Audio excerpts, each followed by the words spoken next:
Hi, I'm Andrea Stolpe. As a commercial songwriter, I've had the good fortune of writing for Grammy-winning artists and collaborating with some of the most talented and prolific writers in the world. As a teacher for BerkeleyMusic.com, Berklee College of Music's online songwriting program, I've had the opportunity to talk with songwriters, both developing and experienced, about some of these tools that I've learned while working in the industry. What I'm about to show you is a sample of the kinds of things I'm talking about in my new series called Songwriting Made Simple. You can view more of these lessons at www.andreastolpe.com, my website, and find other topics that I talk about related to songwriting, from melody writing, harmony writing, and lyric writing. Today I'm going to talk about melody writing and some simple ways that you can improve your process, improve the melodies that you come out with, and streamline it so you can keep the process going instead of getting stuck. Okay, so let's get started. To talk about melody, I'm going to use a song of mine called Kaleidoscope because it's a very simple melodic motif. A motif is a fingerprint of a song. It's what may initially come on the radio that we immediately recognize. This is that song and only that song. It's DNA. So it could be one note, two notes, or it could be two measures long. But it's immediately identifiable as belonging only to that song. So in my song, this is my motif. It's just simply 4 notes long. Da da da da. Da, da, da, da. Okay, so it's simply da da da da. It's just pitch and rhythm. Okay, so once you decide on a short motif, and often the more simple the better, the easier it is to work with. Once you decide on that, you can start applying some techniques, and one of the easiest technique to apply is exact repetition. So that's what I did here. I'm going to play you the entire first verse and try to pay close attention to how many times this motif repeats. Da da da da, da da da da, da da da da da, da da da da, da da da da.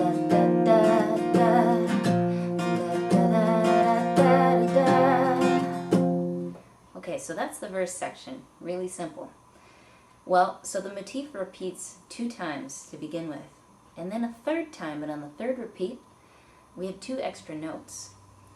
So that's called lengthening. I lengthened the melodic, motivic idea. This is such a common technique that I'd like to draw your attention to a very popular song that recently in the pop market used this exact idea. See if you can recognize it. Da da da da da, da da da da,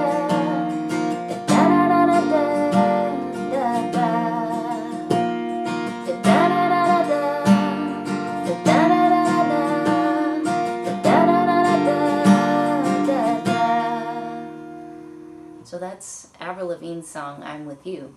Exact same structure, but you never would have known had I not played that.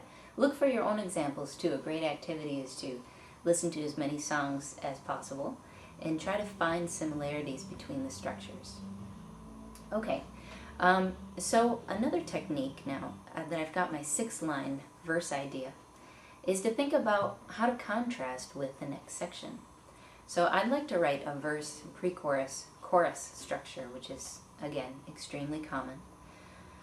But before I just launch into it, I want to think about what elements have made my verse what it is.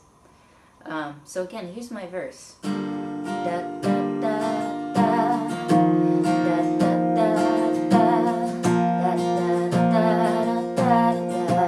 da. So do you notice it's made up of quarter notes and 1/8 notes, and the pitch is relatively low. It's comfortably in my low range. So those elements point to things that I might do in the pre-chorus to make this next section sound distinctly different. I can raise the pitch, I can lengthen the notes or I could shorten the notes.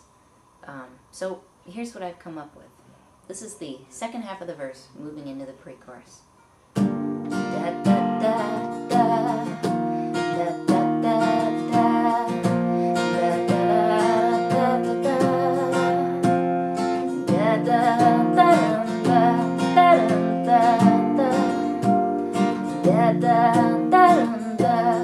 da, da, da.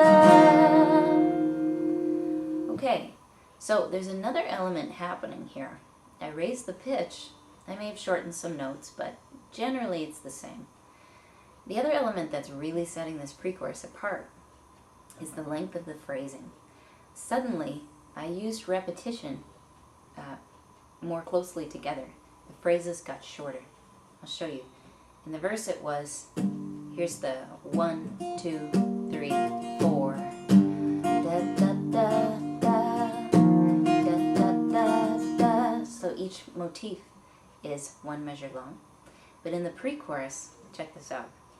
Da, da, da, da, da, da, da. Notice how that motif, da, da, da, is only half a measure long, and it repeats immediately. So because of those suddenly shorter phrases, we get a completely different feel. And it may sound more complex than it really is, but that's all I had to do. Okay, so I'm going to apply these same ideas to a chorus section now and create contrast again. So the first step is to think about what elements made up the pre-chorus. And so I had a half a measure motif. My pitch was raised a little bit. So let's see if in the chorus, another typical element of chorus is the pitch climaxes, so it's even higher than before. So I'm going to try to raise the pitch. And I'm also going to change the phrasing. Let's see what happens. Here's the pre-chorus leading into the chorus. Da da da da da da da da da da.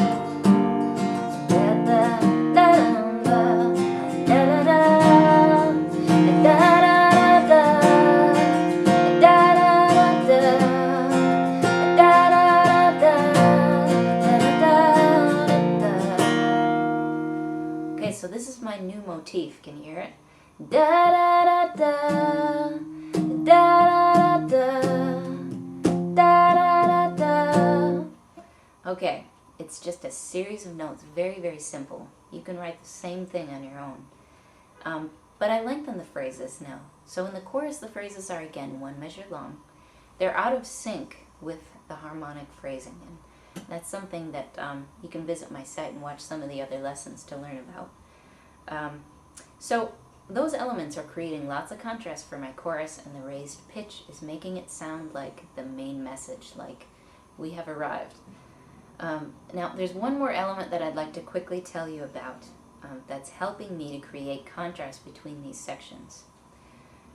It has to do with where the melody, the phrase, falls in the measure. So the beat on which I start my melody is very important. In the verse sections, I start after the downbeat. Take a listen. Da, da, da, da, da, da, da, da.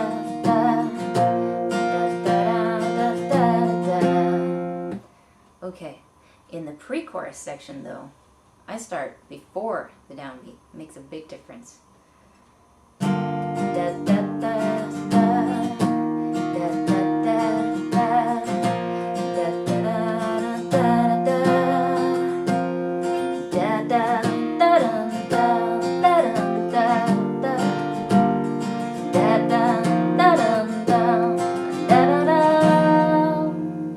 Okay, so immediately, right away in that pre-chorus section, you know it's a new section. It's distinctly different because the melody starts before the downbeat. Now in the chorus, I also start before the downbeat, but there are other contrasting elements that make the chorus stand out.